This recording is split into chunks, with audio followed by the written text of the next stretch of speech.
Okay, so for this last section, we're going to talk about the major macromolecules. So macromolecules, macro means large, and molecule is talking about, anytime that you have two or more atoms bonded together. So we're talking about really large molecules that contribute to a multicellular organism's body mass. When you consume these macromolecules, you gain calories into the body, and those calories, although they're expressed in calories, they're actually kilocalories that we're consuming. It's just too many zeros to put on the food labels that we look at for our nutrition facts. So foods such as bread, fruit, and cheese are rich sources of biological macromolecules, and these serve to provide our body energy. So the key macromolecules that you'd find associated with a cell include carbohydrates, lipids, proteins, and nucleic acids. Carbohydrates are sugars, lipids are fats, proteins, we don't have another name for them, they're just proteins, and nucleic acids are the components of DNA or RNA. So before we start going into the details of all of these, I'm just going to talk a little bit about how they're made and how they're broken apart. And it all revolves around water. So since our last section kind of focused on water, this is another major purpose of water in living organisms. It aids in synthetic and hydrolytic reactions. So first, we're going to talk about synthetic reactions. This happens to be two molecules of glucose. However, when we talk about other types of macromolecules, they all pretty much act in a similar way. If we want to break them down into smaller pieces, we need water. If we want to build them, we actually remove water from the bonds to put them together. So this first one shows OH here and H here. So when we're trying to make a macromolecule here, we're taking two building blocks and adding them together. If we remove water, we can actually form a bond between these. That's a synthetic reaction. So through the removal of water, we can form a bond. And now these guys are stuck together. And we can add another one by removing water. So synthetic reactions are also sometimes called dehydration reactions.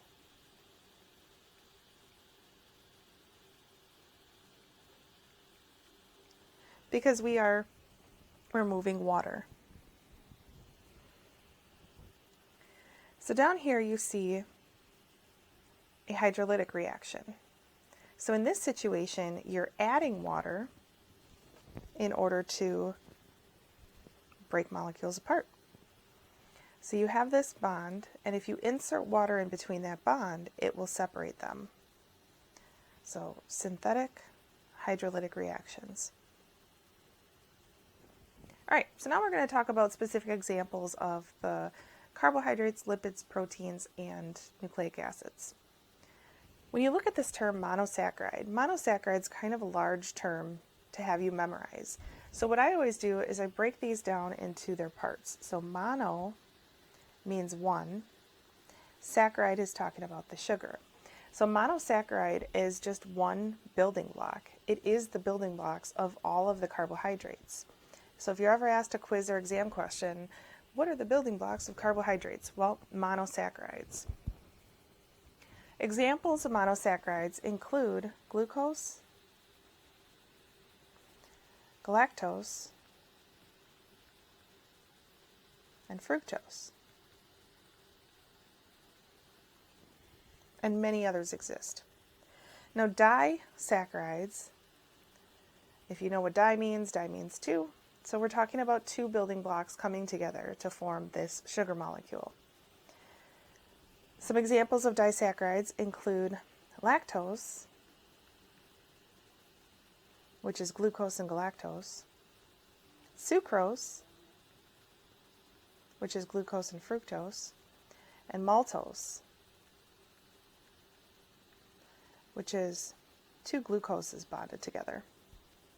Lactose would be found in milk. That's our milk sugar. Sucrose is just common table sugar, and maltose is found in malted barley. Polysaccharide. Poly means many. So now we have many building blocks coming together. The major types of polysaccharides include starch, which comes from plants, glycogen, which comes from animals.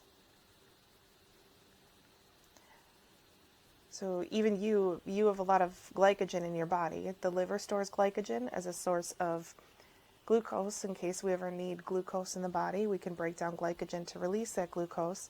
And also in your muscles, you store a lot of glycogen. And cellulose, which is out on the outside surface of the plant cell walls. No animal on Earth has the ability to digest cellulose. So those animals, like cows, that only eat plant material, the herbivores, those rely on specialized bacteria inside of their intestines and digestive tract and rumens and cecums and so forth to break down the cellulose. People, we don't have that type of bacteria. We don't have these fermentation chambers that are designed to be able to digest cellulose. So when people eat certain grains like corn or even tomatoes sometimes, people eat them and then you end up seeing them passed out in the feces because we don't have the capability of breaking down cellulose. So moving on to lipids. So lipids are fats, and they're made up of glycerol and fatty acids. So the building blocks of lipids would be glycerol and fatty acids. A triglycerol, also known as a triglyceride,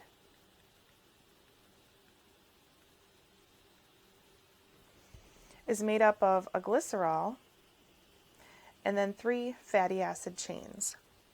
This is the major storage form of lipids in living organisms. Now, fats can be saturated, unsaturated, and trans fats. Saturated and unsaturated exist in nature. What saturated means is that if you go through here, and if you remember what we talked about with the periodic table, we said that carbon, it's in row 4, so it has 4 valence electrons, which means that it can form 4 bonds.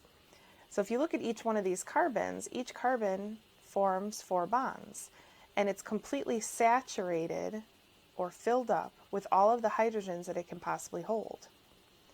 Because of this, this forms this straight figure that can be packed solid at room temperature. So our saturated fatty acids are usually solid at room temp, and they come from predominantly animals. Butter, lard, those are saturated fats. Unsaturated do not contain all of the hydrogens that they can possibly hold because there's a double bond here. So even though all of the carbons are happy because they're all bonded, these double bonds cause a kink in the chain. And when you have this kink in the chain, this prevents it from forming a solid at room temperature.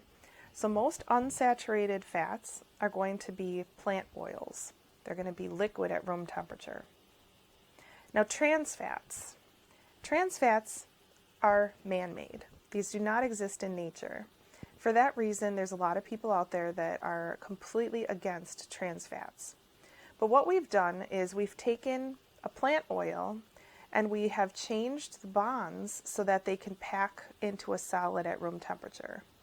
Margarine is an example of a trans fat. So what are some of the problems here?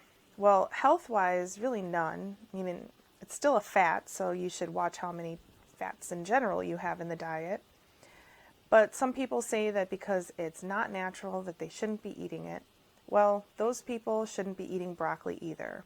Broccoli is a derivative of the mustard seed plant. So the wild mustard plant was artificially selected to create things like broccoli and cauliflower and so forth. So if you have a problem with trans fats, stop eating broccoli. But in addition to that, people on the opposite side of the spectrum are saying, hey, unsaturated fats were modified to become solid at room temperature. So because they came from a plant, they must be healthy, right? Wrong. Like, they're still fats. So you should watch how many fats you eat in the diet. Just because they are plant-based doesn't make them healthier. So both kind of extreme thoughts on this is They're both wrong. A phospholipid. So in next week's lecture series, we're going to talk about the structure of the cell. Well, the cell has a membrane, and usually we depict the cell membrane as a circular loop. And then it has a nucleus, and then there's cytoplasm that fills up the inside of the cell. But this circular loop, if we actually blow this up, it's 2 layers, and it's 2 layers of phospholipids. A phospholipid is part lipid, part phosphate. There's the hydrophobic lipid tails and the hydrophilic phosphate head.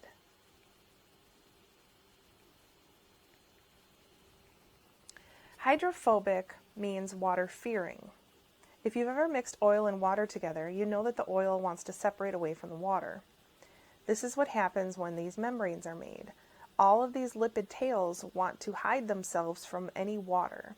So they're going to trap themselves on the inside here, and this goes all the way around the outside of the cell. So when they're trapped inside of here, they don't have access to water. Water can't freely go through the membrane because this part doesn't like water. The only thing that can pass through the membrane is going to be nonpolar substances and fat-based substances because they're okay with going through these fats. Other than this, there has to be specialized doorways in order for things to get into the cell, and we'll talk about those once we go through cell transport.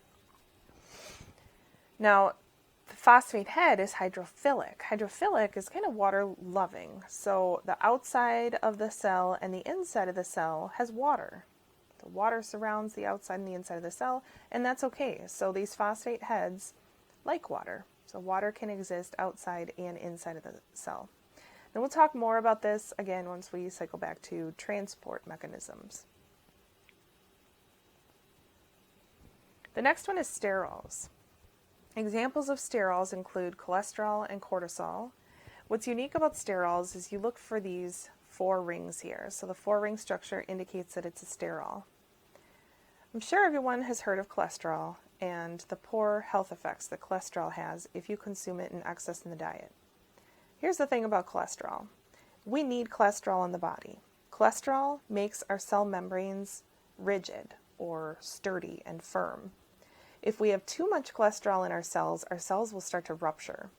But if we don't have enough cholesterol, then our cells will become really loose and flimsy, and we don't want that to happen either. So we need cholesterol to maintain the integrity of the cell surface, of that cell membrane. We also need cholesterol to make our steroid-based hormones, like cortisol is one of them. All of our sex hormones are going to be steroid-based hormones. A lot of our major vitamins, or at least some of our major vitamins, not a lot, but some of them, are sterol-based, like vitamin A and vitamin D. So we need these sterol compounds in order to serve a purpose inside of the body. When it becomes a problem is when you consume too many in the diet, we overconsume, and then we start to pack it in our tissues. So any of the excess cholesterol can be packed away in our blood vessels, and that can lead to atherosclerosis or narrowing of the blood vessels due to plaque accumulation inside there, and that can eventually lead to high blood pressure, heart attack, stroke, all sorts of bad stuff. So to a point, we need cholesterols, but after a certain point, we need to watch our cholesterol consumption because it is associated with ill health effects. Okay, so moving on to proteins. There are tons of different proteins, and proteins do so much for the cell. Not only do they provide structural support, the structural integrity or building blocks of most tissues, the scaffolding that forms what our cells look like and so forth, they aid in transport mechanisms, they serve as hormones, neurotransmitters, they do it all. So there's digestive enzymes, so most enzymes are protein-based. They're playing a role in transport. They're structural. They're a basis of hormones. They serve as our body's defense mechanisms, so our antibodies, also known as immunoglobulins, are a major component of our immune system. They can be contractile, so actin and myosin are the filaments inside of our muscles that help us do a muscle contraction. And then storage, so they store energy for organisms. Here's the basic amino acid structure. Now I just went through this when we talked about how an amino acid can serve as an acid and a base. Here's that carboxyl group, and I said that the carboxyl group can serve as an acid because it can donate this hydrogen. Here's the amine group, and this amine group can serve as a base because it can accept a hydrogen. Here is our central carbon and then an R group which is attached. This R group is unique for each amino acid. So if we look over at this table of amino acids, this shows the R group for all of the amino acids. Now there are derivatives of amino acids that exist outside of this table, like ornithine is an example, or that's the example that I'm going to give for now. So ornithine isn't listed here, but it's a derivative of one of the ones that is listed here. So these are all of the 20 kind of base amino acids that exist. Now if you look at these, all the side chains, the R groups, are highlighted in blue. So you can see how each one of these is a little bit different. The side groups are going to affect how this protein ends up folding. So now we're going to go through the sequence of protein structure. We start with primary structure. Primary structure is the sequence of amino acids. So you put all of your amino acids in a chain, that's your primary structure. The primary structure is known as a polypeptide chain.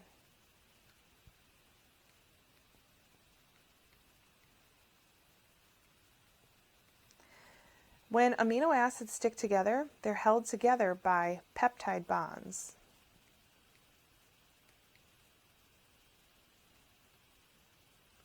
So when we say it's a polypeptide, that means we have many peptide bonds. So polypeptide chain, it's a chain of amino acids. In secondary structure, those R groups start to interact with each other to either form alpha helices or beta sheets. So the secondary structure is a two-dimensional folding of the polypeptide chain, and it can either be an alpha helix or a beta sheet. And then there's some random sequences that can exist in between them. Tertiary structure. Here you have ionic bonds, hydrophobic interactions, the hydrogen bonds that are going to fold this polypeptide chain into a three-dimensional structure.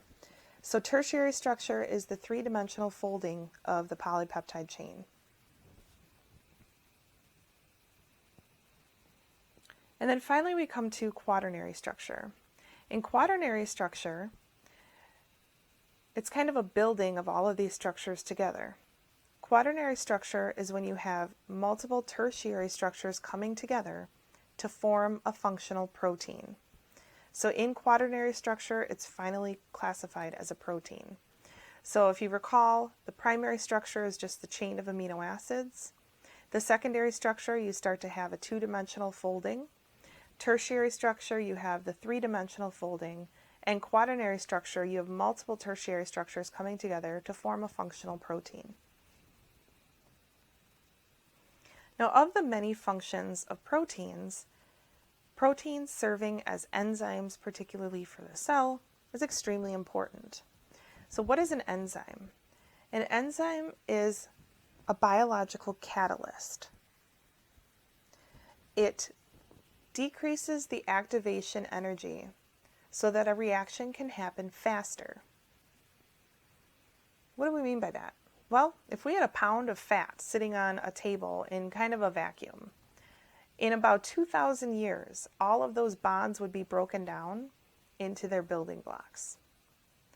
Now, if I were to eat fat in my diet and I need to use that fat for energy or to produce hormones or to make phospholipids or whatever, I don't have 2,000 years to wait for that fat to break down all by itself. I need specialized proteins in order to break the bonds for me so that I can get nutrients from that fat sooner. So, I have enzymes that decrease the activation energy in order for the reaction to happen faster. The enzyme is not affected by the reaction, so it's not changed, it's not used up, it's not modified in any way by the reaction. I like to think of enzymes like little Pac-Man mouths, so it just chomps bonds to separate molecules into smaller pieces, or it chops and builds them together, so it puts molecules together. It's going to aid in those hydrolytic and synthesis reactions. Now, the substrate is the substance that is modified by the enzyme. In other words, the enzyme changes the substrate somehow. So if we have fat, the lipid would be the substrate, and the enzyme lipase breaks down the lipid. So enzyme is the protein that's doing something. The substrate is the substance that's being modified by that enzyme. The substrate sits in the active site of the enzyme. And through this induced fit model, the enzyme actually folds around that substrate. Now, there are a couple things that can turn on or turn off an enzyme. Inhibitors are present that can turn on and off so if they're inhibiting, they're going to turn it off. If they fall off, then they're going to allow the enzyme to act. But then there's also cofactors and coenzymes that play a role in regulating enzyme activity. A cofactor is an inorganic molecule. Most commonly, it's going to be one of the elements off the periodic table, and magnesium is a major cofactor, particularly in DNA synthesis. Coenzyme. A coenzyme contains carbon, so it's a large molecule that contains carbon. So it's basically like a second mini enzyme that attaches to the primary enzyme in order for that enzyme to function. If the enzyme requires a cofactor or coenzyme, and these cofactors or coenzymes are not present, that enzyme isn't going to do anything. So some enzymes are absolutely dependent on the presence of a cofactor, a coenzyme, or even both. Enzymes can also be denatured, and a denatured enzyme is unfolded and non-functional. Once denatured, it's unlikely that it's going to renature or refold and come back together. Some things that can denature enzymes include changing the body temperature. So most enzymes are functional at a particular temperature. For humans, that's 98.6 degrees Fahrenheit or 37 degrees Celsius. Now, if you change the body temperature, your enzymes are going to stop functioning properly. Over 107 degrees Celsius, or Fahrenheit, sorry, Celsius, you'd be boiling. Over 107 degrees Fahrenheit, your enzymes shut down completely and you die. So at a certain point, if we have a fever that gets to 107, you just die. We also regulate the body between a particular pH level. 7.35 to 7.45 is the acceptable pH range of the blood. If the pH of the blood varies from there, it's either going to cause hyperventilation, increased respiratory rate, or hypoventilation, decreased respiratory rate. So it's going to try to adjust the pH level. But in addition to that, if we sway from this pH level, it's going to denature our enzymes. Our enzymes are no longer going to function. This is why when our body temperature gets out of whack or the pH of the body gets out of whack, we die. So we can't handle these major fluctuations. Our enzymes get denatured. Now, the last one that I'll talk about is nucleic acids. Nucleic acids are the building blocks of DNA and RNA. There are three parts to the nucleic acid: phosphate, sugar, and the nitrogenous base. Now we call it a nitrogenous base for nitrogen. You can see all the N's in there, that's all for nitrogen. For DNA, the sugar is deoxyribose.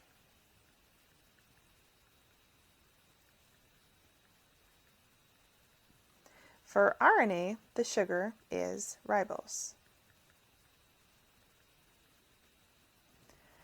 Now, as far as the bases go, there's 4 bases in DNA.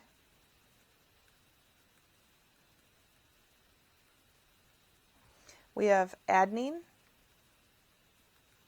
which is just A, guanine, which is G, cytosine, which is C, and thymine, which is T. A always pairs with T, G always pairs with C, and we'll learn more about what that means once we get to DNA structure. In RNA, instead of thymine, it's going to be U for uracil. So RNA has adenine, guanine, cytosine, and uracil.